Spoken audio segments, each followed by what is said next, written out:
सही है।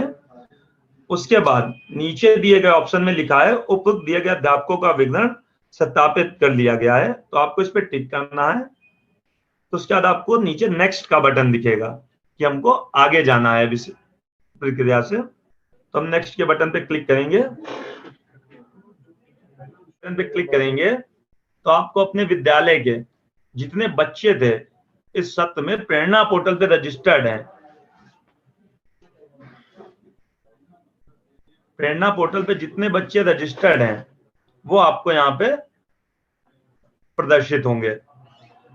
और इसमें भी हो सकता है अपने प्रेरणा पोर्टल पे यहाँ पे 23 दिखा रहा है, हो सकता है अपने प्रेरणा पोर्टल पे 30 बच्चे रजिस्टर कर रखे हों, लेकिन आपको यहाँ पे 23 बच्चे ही दिख रहे होंगे।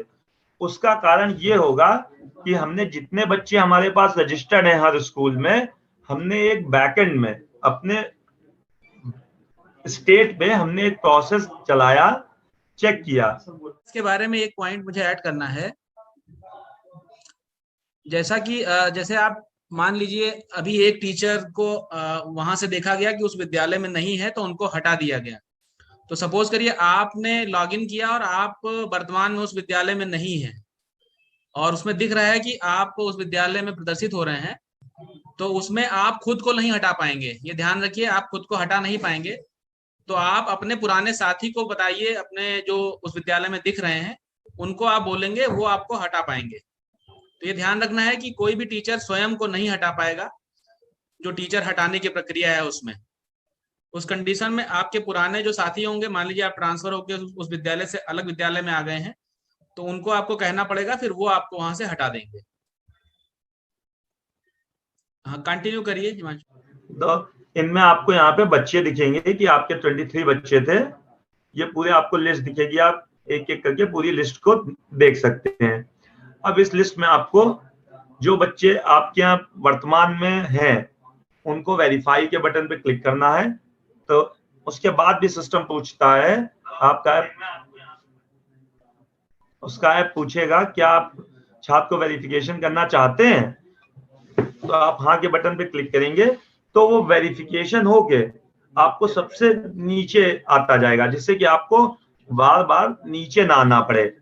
जो बचेंगे वो हमेशा आपको सबसे टॉप पे दिखेंगे। अगर आप किसी बच्चे को लगता है कि ये बच्चा पहले हमारे यहाँ भी इसी सत्र में विद्यालय में था, लेकिन किसी कारण से वो बच्चा ड्रॉप आउट हो गया, विद्यालय छोड़ के चला गया, तो उसको हम ड्रॉप आउट पे मार्क करेंगे। तो हम ड्रॉप आउट का रीजन पूछते हैं कि किस कारण से ड्रॉप आउट हो गया। उसके कई कारण हो सकते हैं, विद्यालय में दूर होने के कारण, पढ़ाई में कठिनाई के कारण, परिवार घुमंतु होने के कारण, कई कारण हो सकते हैं। जिस कारण से वो बच्चा विद्यालय छोड़ के गया है उसमें उसका सेलेक्ट करना है। जैसे हमने ये किया कि ईंट भट्टों पे काम करने के कारण ये विद्यालय कुछ हमारा विद्यालय छोड़ के अपने हो सकता है होम जनपद में चले गए हो, तो आप इसको ड्रॉप आउट कर देंगे तो ये ड्रॉप आउट में मार्क हो जाएगा। इसी तरीके से आप जब तक सारे बच्चों को एक बार वेरीफाई नहीं कर देंगे आप सिस्टम में आगे नहीं जा पाएंगे। जैसे जैसे देखिए हम वेरीफाई करते जा रहे हैं वो बच्चे नीचे आपको दिखते जा रहे हैं। ये सब काम आपको सिर्फ एक बार करना है, वन टाइम प्रोसेस है आपका, सिर्फ एक बार।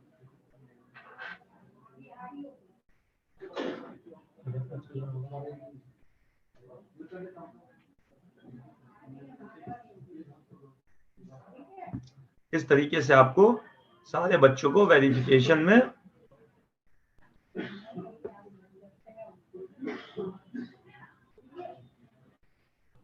यहाँ पे आपको ऊपर काउंट भी दिखाएगा कि 23 थे,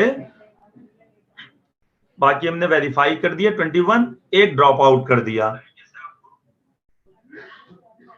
ये आपका सारा वेरिफिकेशन हो गया। आप एक बार चेक भी कर लेंगे कि हमने सारे बच्चों का वेरिफिकेशन कर दिया है। इसके बाद आप नेक्स्ट बटन पे क्लिक करके मेन जो प्रोसेस है उस पे हम आगे बढ़ेंगे इस तरीके से। उसके बाद आपको ये एक स्क्रीन खुलेगी जिसमें विद्यालय की सारी इंफॉर्मेशन आपको दिखेगी, लेकिन इसमें आपको अपने विद्यालय का यूडाइस कोड बिल्कुल सही तरीके से भरना है, क्योंकि अभी जो पीछे हमने स्टूडेंट काउंट भरवाया तो उसमें कुछ विद्यालय का हमारे पास यूडाइस कोड गलत आया, लेकिन इसमें आपको अपने विद्यालय का ध्यान पूर्वक देखते हुए यूडाइस कोड भरना है। विद्यालय आपका किस कैटेगरी का है आपने भरा था यूडाइस में पोर्टल में, उससे हमने यहाँ पे लिया है, आपको यहाँ पे दिखेगा। अब आपको विद्यालय के छात्र पंजिका के अनुसार 21-22 में नामांकित कुल छात्र छात्राओं की संख्या भरनी है।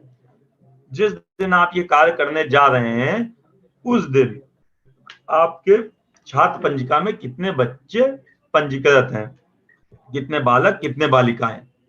जैसे मैंने दिया कि 25 बालक हैं 25 बालिकाएं हैं, तो टोटल 50 हो गया। इसी को हम चेंज करते हैं, तो हमने लिखा 30 बालिकाएं हैं 25, तो टोटल 55 एनरोलमेंट हमारा जिस दिन हमने भरा उस दिन 21-22 का मान के चलेंगे कि आपके विद्यालय में 55 बच्चों पे आपको आधार का, उनके गार्जियन के आधार को सत्यापित करना है। इसके बाद हम सेव के बटन पे क्लिक करेंगे। तो उसके बाद ये जो हमने 3 प्रोसेस अभी पीछे किए, टीचर अलॉटमेंट, बच्चों का वेरिफिकेशन और एनरोलमेंट हमने दिया कि हमारे आज इस सत्र में जिस डेट में हम बैठे, आज की डेट में हम कार्य करने बैठे थे, कितने पंजीकृत हैं, वो सिर्फ आपको एक बार करना है, वो आपको बार बार नहीं करना है। उसके बाद आपको ये एक स्क्रीन दिखाई देगी जिसमें हमने आपको क्लास दिखाया है, स्टूडेंट का काउंट है, अलॉटमेंट है और टीचर का नेम है। हम अपने आप को क्लास अलॉट कर लेंगे। जैसे हमारे विद्यालय में हो सकता है 500 बच्चे हों, हर क्लास में 100-100 बच्चे हैं। हमने क्या हमारे विद्यालय में 5 टीचर भी हैं, तो हम अपने को ले लेंगे कि हमने एक क्लास ले लिया कि हम 5 क्लास हमने सेलेक्ट कर ली, हमने उसको अपने आप को अलॉट कर लिया। ये हम इसको अलॉट करेंगे और ये डेटा हमारे सिस्टम पे तुरंत रिफ्लेक्ट करेगा कि जिससे कि कोई आपका दूसरा अध्यापक ऐप को लॉगिन करेगा तो उनको उस क्लास का बच्चा प्रदर्शित ना हो। ये आपको क्लास 5th मैंने सेलेक्ट की थी जिसमें 4 बच्चे थे, इसमें रेखा जी को ये सेलेक्ट क्लास अलॉट हो गई।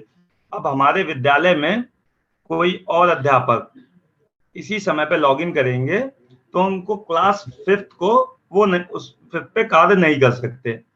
ये इसलिए किया गया कि हम सेम टाइम पे हमने भी लॉगिन कर लिया, 5th क्लास ले ली, और ऐसा ना हो कि जो हमारे विद्यालय में दूसरे अध्यापक हैं वो भी उस क्लास को सेम प्रोसेस में ले लें, तो हम 5th क्लास का हम भी कार्य कर दें, 5th क्लास का वो भी कार्य कर दें।